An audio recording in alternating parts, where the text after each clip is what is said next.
Hello, welcome to my channel. Thank you so much for joining me. I need a pocket hole jig for one of the projects that I'm working on, so I thought I'd show you how I made mine.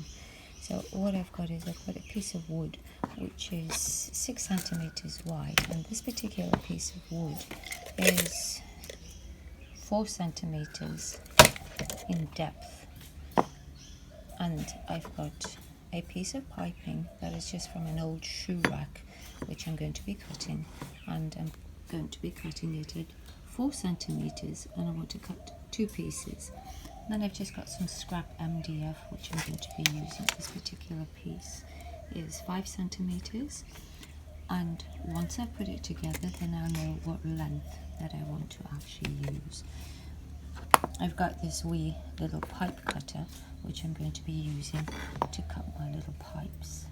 So the first thing I'm going to be doing is I'm going to be cutting my piece of wood at a 45-degree angle, and I'm just going to use my miter saw to just give me the cut.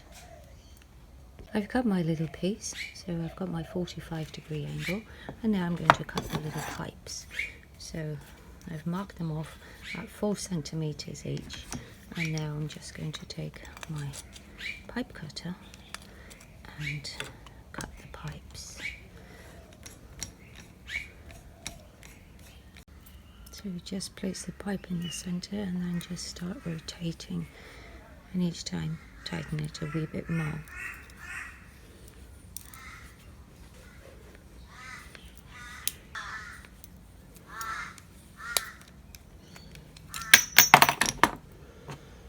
So we have one of the 4 centimeter pipes, and now cut the other one.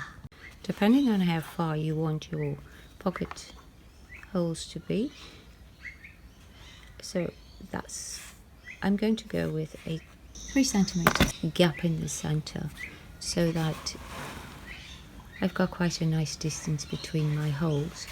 So now what you need to do is cut out a piece of wood 3 centimeters wide, and the height of your pipes. Now these particular pipes are 1 centimeter wide, so I'm going to be cutting 3 centimeters by 1 centimeter by 4 centimeters.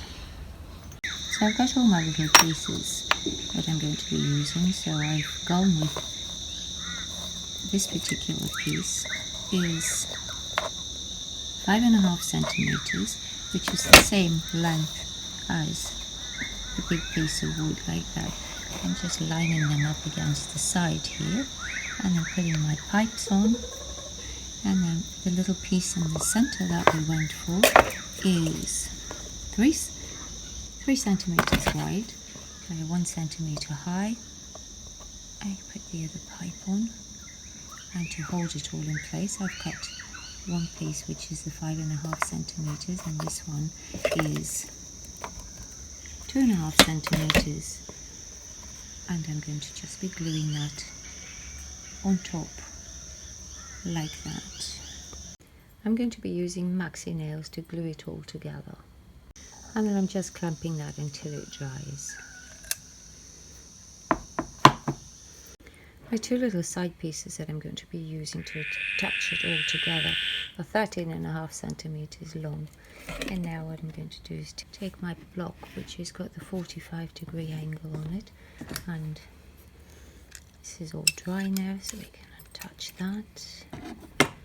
I'm taking a small piece like that, and then I'm just going to tip it so that it lies on there, and then glue this all together. So one that side and one that side, and then I'll clamp it all. I'm going to be using maxi nails to glue it all together.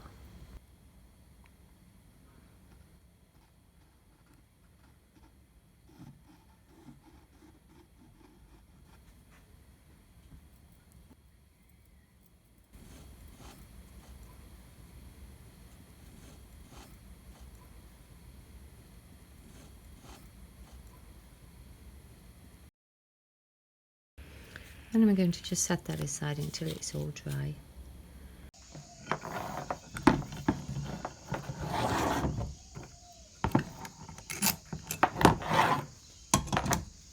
for how to make another jig, I think I climbed through a little bit better, because looking at it now, I'm not going to be able to clamp this down, so I'm going to have to cut all this wood off on the sides. So if you're going to make one, make sure that you get your pieces of wood that are going to be attached to the side exactly the same height as the back piece of wood. I'm just going to use my renovator to just cut all of that off.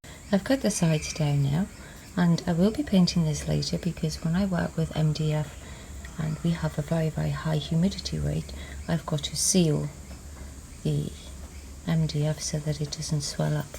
Now, I don't have one of those fancy pocket hole drill bits. What I do have is a set of drill bits, which I presume everybody else does, and all I'm doing is I'm taking the size 8 drill bit to drill my pocket hole, so it goes in quite nicely, because these pipes are 1 centimetre, and then all we're going to do is clamp it to your piece of wood and then drill your little pocket hole.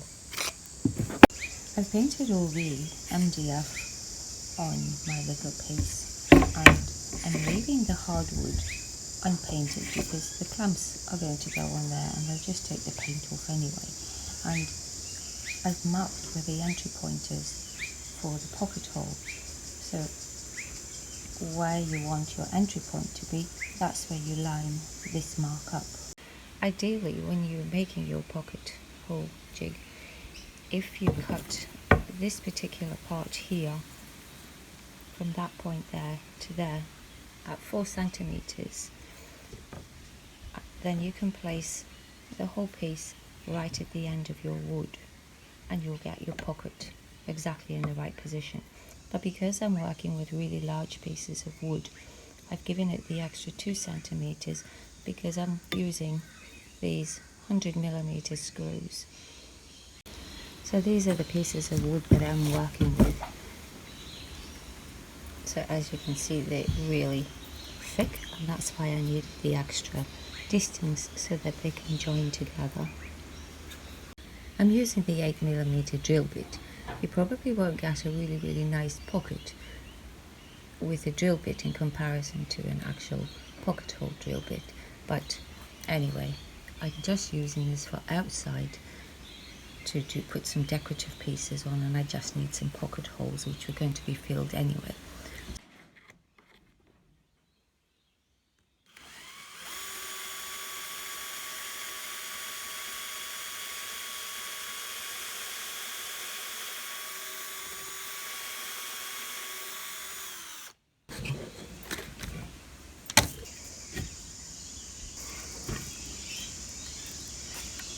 And there you have your little pocket hole. As I said, it's not going to be as clean as if you've got the pocket hole drill, but that's pretty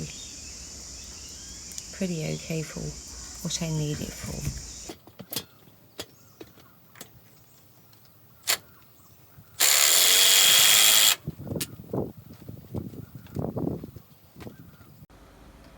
I've got one set of the decorative pieces in place, and I'll be filling the holes later with some dowel sticks. If you found this video helpful or you enjoyed it, please give it a thumbs up. Really appreciate it if you would subscribe. Thank you so much for watching.